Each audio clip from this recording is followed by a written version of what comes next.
On today's episode of Locked On Avalanche, the Avs get a point for the first time, Kyle. I think I'm okay with that after this game. Man, was this a grind. Let's talk about it. New episode of Locked On Avalanche coming at you.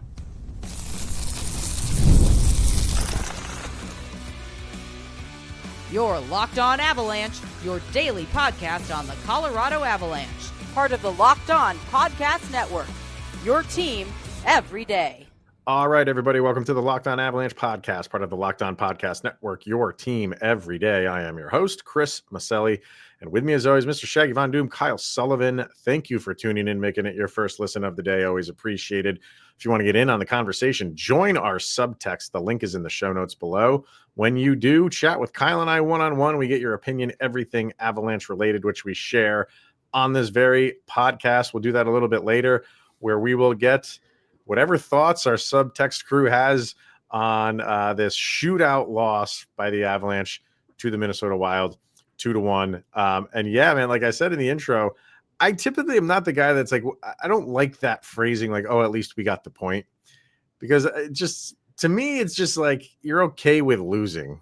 You know what I mean? But in this case, I'm kind of going to put that aside because you were down the majority of this game, and then when you got that goal, it was like that's the type of goal you were going to have to get, some fluky goal on a backhanded shot from the blue line that gets tipped on the way in.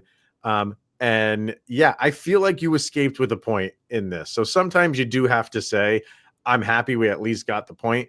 And when you go to a shootout, that's, it's literally a coin flip on a shootout. But we'll get to the overtime and shootout in a minute. Because whoa, but overall, man, like it was a mixture of everything. There was like you had good moments in the second period. The first period was just like blah. The third period was just some good and bad. A horrible turnover is what leads to their one goal. It was a hodgepodge of everything. So I'll take the point. Yeah, and like I think that's the best way you can walk away from this. It was just an ugly game. There was a lot of like weird puck chasing, weird decisions, like the power play is inept again. It's just like ugh. So when you're walking away with a point, you're like, sure, whatever. Like at least it wasn't all for naught. But it wasn't the greatest game. But I mean, everybody's okay. Nobody was hurt. You got to flex your options of like we talked about yesterday. Like you get to cycle in your deeper D pair. You get to cycle in your LOCs. Like it's you got flexibility with your lineup, but they're just and I'm not even giving credit to like Minnesota here. It's not like they played stellar either. It was just a slog. I think the puck chasing it started to erode in the second period, where you would see like Nuke. Everybody's just kind of following the puck. It looked like a 6-year-old Pee-wee game, and it was just like, okay, sure, whatever. Just get out of this game, please. I mean, I think the only thing Minnesota did well was just slow everything down and really like. I don't want to say that like, they controlled the pace of the game, but they kind of dictated it a little bit more than the Avalanche wanted them to. They were good at really not giving the Avalanche much room to work with on anything. I'll give them credit for that. Offensively, I didn't think Minnesota was really all that dangerous. The Avs, after that first period, they had some really good offensive possessions in the second period. And and as that second period ended, they hadn't had that goal yet. I was like, okay, like how things kind of finished up in the second. You've seen that a lot with the Avs, where they can carry some momentum over, and you'll see some results from that. Didn't really have it. It was a completely different third period for them. Nothing really did carry over. You mentioned the power play. What were they 0 for 2 on the power play? There was a moment in the second one where I think, it was the second one.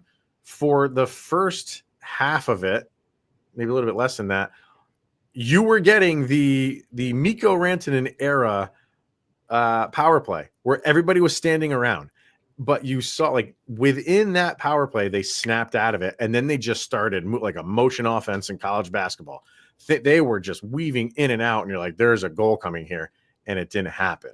But I was happy that they just didn't just do the status quo of we're just standing around and these are our spots. So I liked seeing stuff like that, trying different things. Jared Bednar switched the lineups. He dropped Martinez down to the second line. I think partly because this was a really bad game for Martinez, I feel, and it's beyond that turnover. The turnover is inexcusable. I'm sure he thought somebody was going to be there, but you better make sure when you're throwing a weak pass like that right in the house that someone is there. Literally nobody was there. That was an easy goal for Zuccarello. Very difficult shot to stop for Blackwood, who I thought played a fine game, a really good game.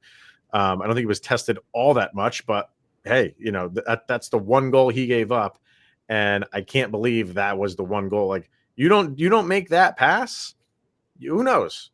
And everything else goes the same. I'm not saying like the Girard goal happens, but it's a different hockey game. But you can't play the what if game because it happened and now you got to deal with it. So it was just, I don't know if there's like a word for. I love the Locked On Preds girls. They do like what's the one word? Yeah, to get their input on this game because I can't come up with one because it's all over the place. and it was weird and frustrating because like the first 10 minutes of the first period, there was not any whistles. It felt like it was flying. Like you were going through that first period, you're like, wow, this is a good pace. I like to see where this is going. And then it hit that 10-minute mark and it felt like an eternity. You kept looking up, you're like, whoa, 4 minutes, like nothing's happening because you kept waiting for that patented Jared Bednar intermission. You're like, yeah, we got to clean that up. Like you're looking at the tempo and you're like, okay, 1 or 2 adjustments here, we're going to be fine. And then the second, it just wasn't there. And it was just a lot of frustrating things. And what you mentioned on that power play, I remember that moment exactly. For the team to have that kind of self-awareness to slip into that comfortable feeling and then get right back out of it, that's huge. That's really, you like to see that. I'd like to see a goal come out of that, but sure. And with the shakeup for Natchez, I mean, yeah, it was not his greatest game, but honestly, nobody really had a great game. Like Kiwi, like yes, he's been hot the entire month of March and the last part of February, but he got lucky on that goal and reviewed and almost possibly did not have that goal. So it was, nobody had a stellar game. Like Blackwood did look good, and of course he got cheesed on in the shootout, but it was just a ho-hum game, and you get 1 point, and this is the most 1 point game I've ever felt in my life. Yeah, absolutely. I'll tell you, there were some guys who I thought had good games. I thought Sam Girard had a really good game. And again, it's not just going off of that, backhanded pass from the blue line that led to the goal. Defensively, I thought he played a very good game.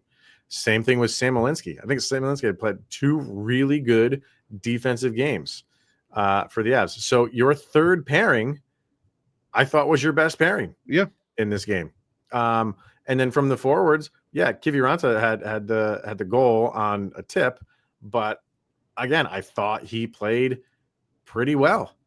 I thought, I thought your depth guys did what they were supposed to do, while your top guys struggled a little bit with Marty Natchez, and I thought not that Nathan McKinnon had a bad game, but they were making it difficult for him to create. And that was the whole first period, Kyle.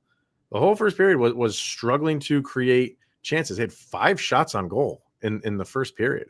So when you say I was waiting for that patented Bednar pep talk between intermissions, I think you got it between the first and the second, because the second was your best period.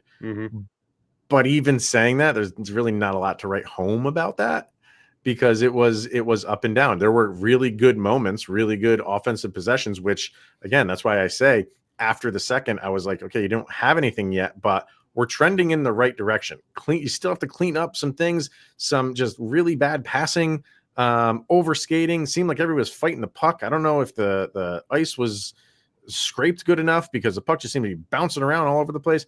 But whatever, both teams have that issue. So I was thinking the way it started going into the second was better. And then, all right, let's have our patented third periods where, you score 4 goals and the outcome is not in doubt. And it just didn't happen. And you notice what we haven't said at all is the back-to-back stuff. We're not using that as like an excuse, but it does come into play because this game was the game before was Eastern time 9:00, and this one Eastern time was 8:00.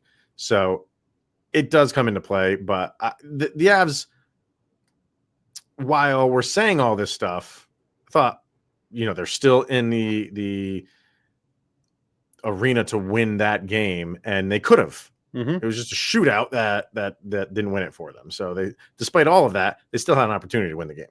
You want me to give you a little bonus stat that will just pickle your brain? It does not. The numbers don't match what your eyeballs saw.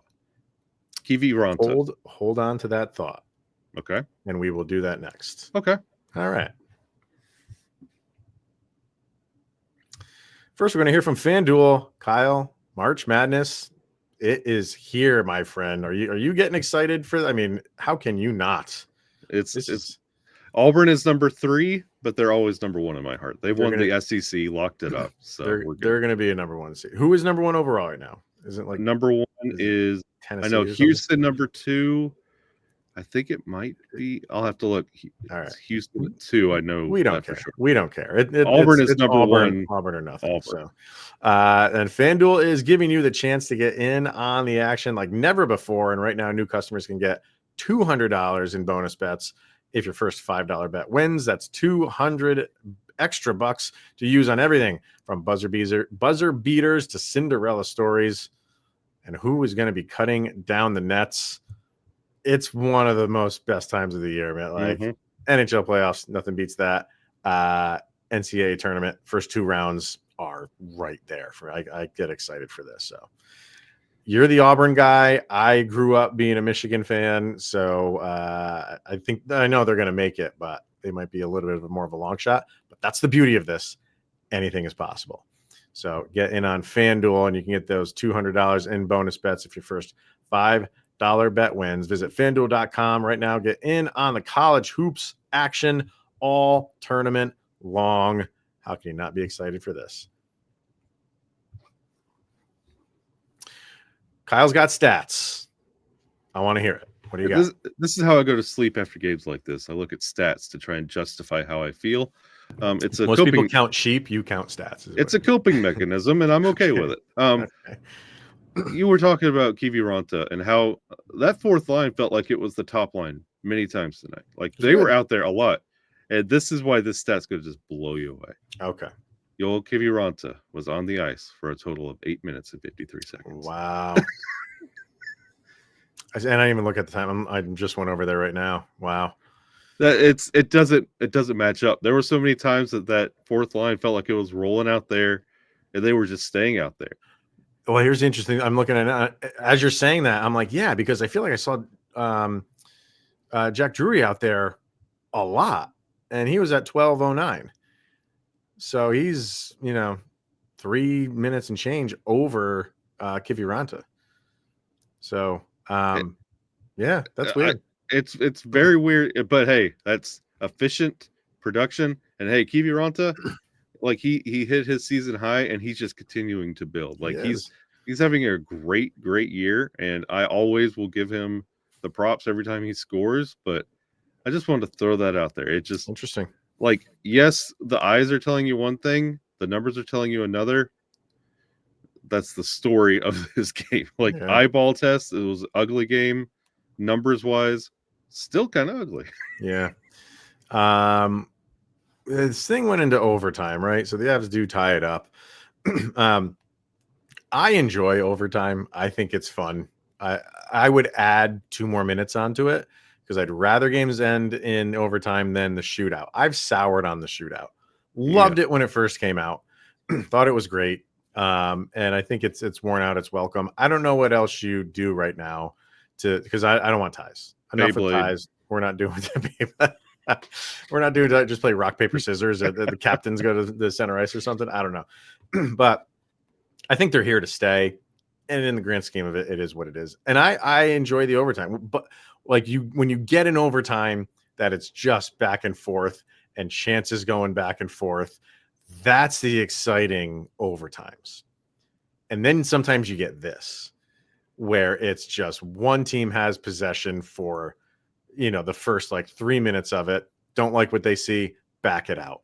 Get it one pair of fresh legs, two pair of fresh legs. Go in and don't like what they see, back it out. And which is, Minnesota they need points. Not in the fact like they're in a wild card spot right now. But if you're okay with that, go play how you played overtime. If you're not okay with that, go work for the extra point in overtime. And I say that, but look what happened after the overtime. That was maybe one of the worst shootouts I've ever seen the Avs. I don't even want to say perform, because it wasn't. It like the two goals that Minnesota scored on Blackwood were just like, whoa, man, like, are you okay? Yeah. you played a great game, and those two shootout goals were they made him look silly. And then on the other end, McKinnon missed his shot, okay, and then they put Nashis out there. And sometimes I like that. A guy who I feel like doesn't have a good game, put him out there, force him out there, and let him like try to atone for maybe some screw ups in the game.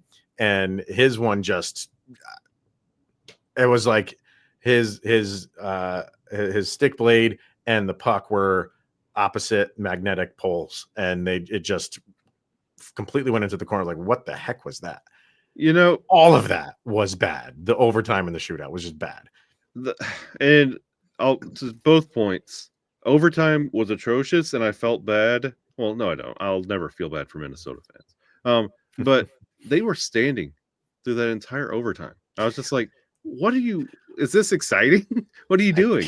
And you're when you're kind of like rope-a-doping and just sitting back there and just waiting, and you're basically just trying to bait your opponent into a bad shift, and you're going to try and capitalize on that. And the Avs almost got caught in one midway through overtime. There was a bad shift where they kind of lured them out, but thankfully they got pinned deep and had to reset, and it was so uneventful. I was just like, this is what everybody hopes for. This is what all our subtexters keep saying.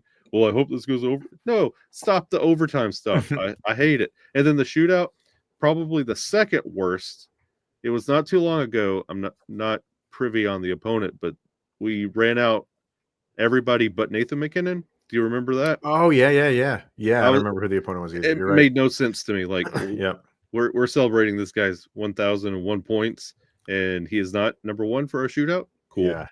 Makes sense. But was it? Oh, God, I got to look that up, because there had to be a reason, and I'm trying to think if there was, like, if he got hurt at the end of overtime or something like that. But it's interesting, like, and I think that was their last shootout, whoever that was against, and now like he's the first one out there this time. Yeah. Like, we're not messing around. So once you get to the shootout, it's anybody's ball game, so they don't get the extra point. But again, I go back to, as just weird as this game was, the Avs still had an opportunity to win. They were hitting posts left and right throughout the game. Brock Nelson thought he had his first goal. He literally stood there, raised his stick, play still happening. He just points to the goal like, no, that went in. And he was full on NHL 94 celebration. He was, yeah. It clearly didn't. But it was, as the game was going on, like I said earlier, like it was almost, we're going to have to get something ugly here for it to go in. And then when you did get that goal, they reviewed it before you even looked at a replay, you were like, of course, like this is going to get called out, called off and reversed, because that's what kind of game this was. There was nothing there. It didn't go off his hand. It wasn't a high stick. Nothing. We're good. Okay. And my God, it's just a frustrating game. And I don't know what to make of it. I think it's just one you just throw away and you move on.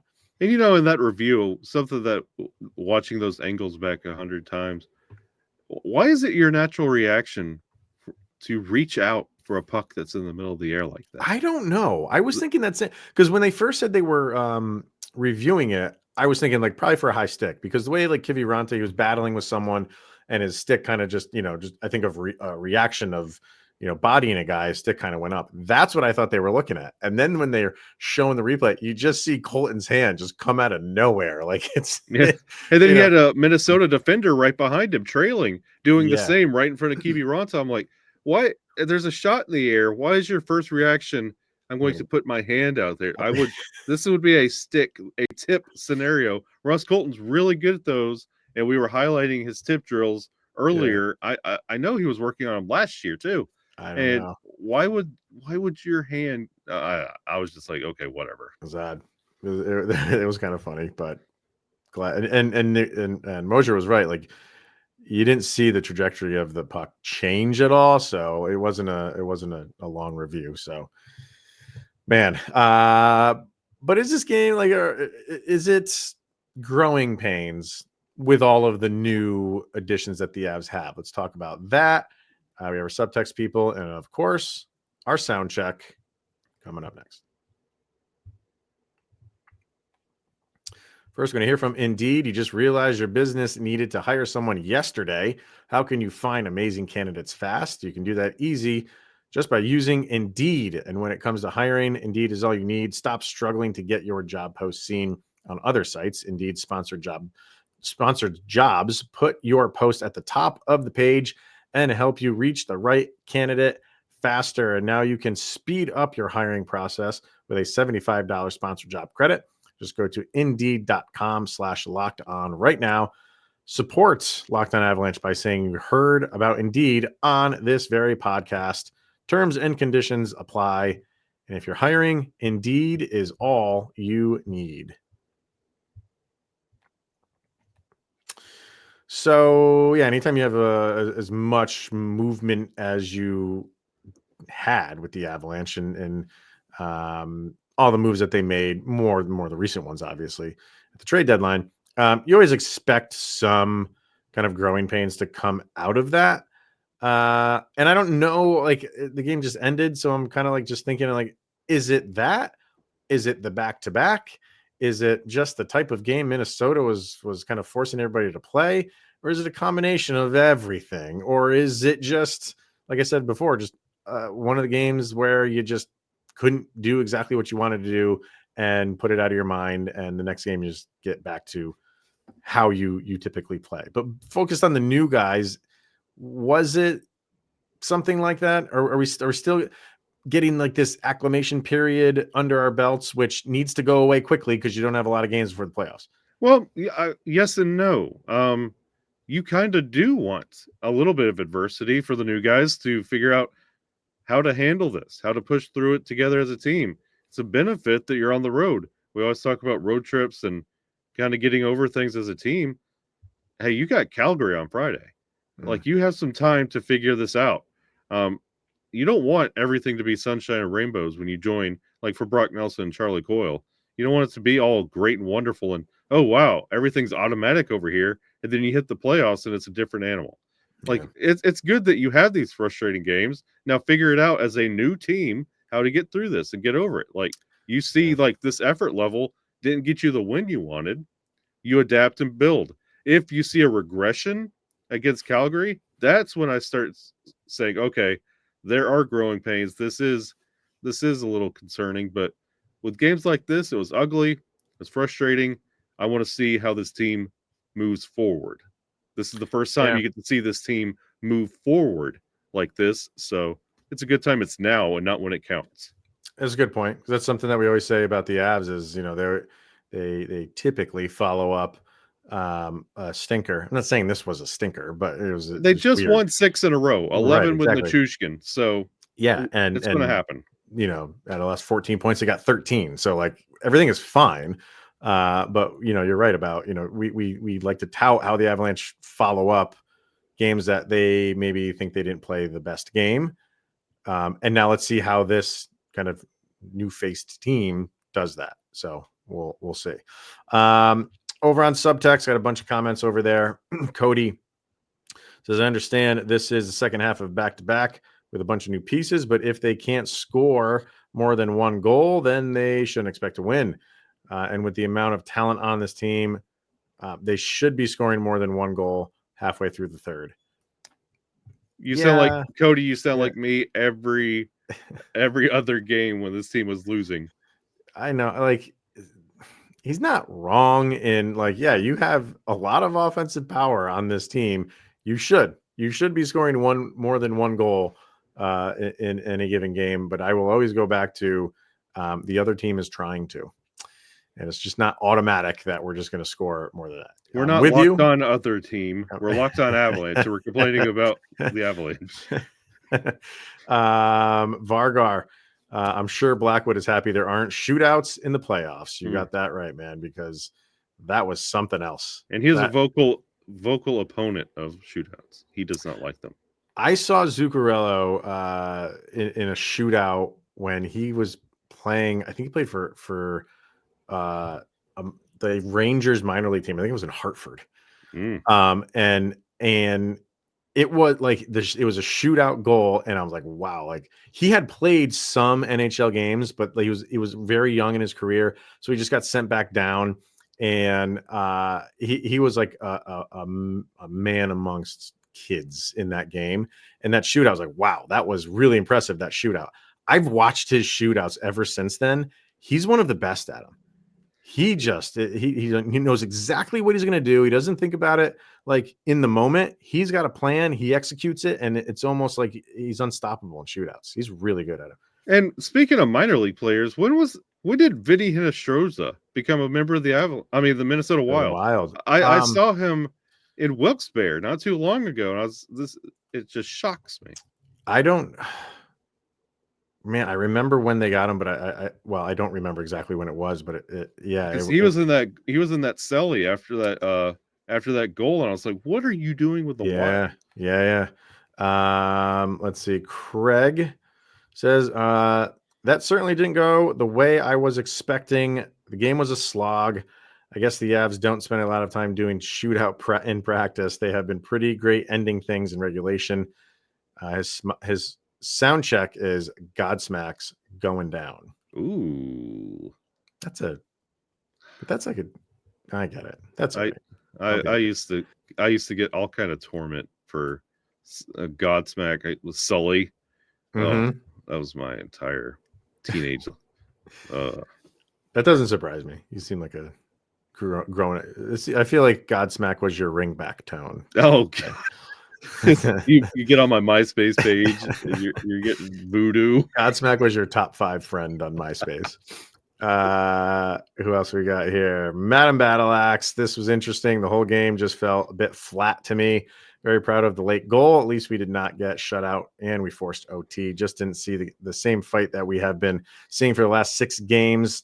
Need to work on their OT possessions. It's tough though when it's tough to get it back. But Soundcheck for the performance in overtime runaway by Joan Jett. I don't think we've ever had any Joan Jetts. We need some more for Soundchecks. I know. That's awesome. Good pull. I know. Heather says, what's Blackwood's shootout record? Based on that, I'm going to say he hasn't won one ever. No, I don't know. No, this is where you put in Wedgwood for all overtimes and shootouts from here on out. Or just put Sam Girard in there. He'd probably do better. You can definitely tell the Wild played overtime to get the shootout. Yeah, but it looked like Blackwood wasn't prepared. Grateful for the single point, but we needed the second and not the Wild. That could have been true. I mean, if Minnesota did their homework on Mackenzie Blackwood in shootouts, and if they're like that, then it's smart to just hold the puck and go to a shootout and be pretty confident you get that extra point. So no, I'm not giving them credit. Nope. Yeah. And then Coy says, thank God shootouts aren't in the playoffs. So yeah, we're getting that sentiment a lot. And then finally, Electrician Ziggy, every streak comes to an end.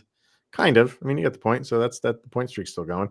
And considering we were on the second game of a back-to-back and only lost 1 point in the standings, I'm okay with it. I'm more focused on Sunday, the home game against the Stars, who are going to be very well rested because for some reason they got 4 days off, but whatever. All right. Don't even get me started. Yeah. Last thing to do, and that's our sound check, where we pick a song that most summarizes the most recent game. Put these songs up on a playlist over on Spotify, which you can follow along. Just search for LOA Soundcheck, volume number 4. And what do you got for this one, sir? This one summarizes the game where the Avs are. It's just a perfect song. I think this might be the first time I've ever picked this band in a sound check in all 4 years of doing this. Mm-hmm. Come Down from Bush. Ooh, okay. Yeah. It's All taking right. me all this time to find out what I need. You got a 6-game winning streak. Like I mentioned, the 11 when the Chushkin in the lineup. Mm-hmm. And you just let it go. Okay. We came down from our cloud. We're back to normal. Everything's status quo in Avalanche land. What do we do from here? But no, we are coming down from saying, hey, this is a Stanley Cup team to, okay, Avalanche hockey, baby. But the way the lyric is like, I don't want to come back down from this cloud. Oh, So I you've don't. been on the cloud. You've been on the 6-game I roadie. don't want to lose to Minnesota. Right. Well, that, and you don't want to. So you got the point. So you're not fully back down, but you don't want to come down from this cloud. So let's get to the next game. Get back Which up is there. Calgary, and Nas is one of the hotter players on the team right now. Yeah. So perfect. Good one. Good pick. I'm simply going with what I thought this game was. I even got it in the bullet point over there if you're looking on YouTube, and it's the grind. So I thought you were going to do the theme song from Growing Pains. Wow. I'll tell you what I was looking for. And it's not on Spotify. So I couldn't put it on there. I was looking for Lunch Lady Land by Adam Sandler. Oh, because it's, hoagies and grinders, because this was a grinding game. Sloppy Joes, because this was a little bit of a sloppy game. But because the song was not on there, I can't put it on. So I went with Grind by Gojira. It was like just, killer. Great song. Because that's exactly what it was. All right. Just, I guess, move on from this thing and go get them in Calgary. Yeah, easier said than done. It is. It is, because they're fighting for their playoff lives too. So you're going to get a performance from them, you would expect. And the Saddle Dome. Yep. All right. That is going to wrap it up for today, everyone. Thank you for tuning in, making it your first listen of the day. Always appreciated. He is Mr. Shaggy Von Doom, Kyle Sullivan. I am Chris Maselli. This is the Locked On Avalanche podcast, where you are another 24 hours closer. Sidney Crosby is in a Colorado Avalanche sweater. God.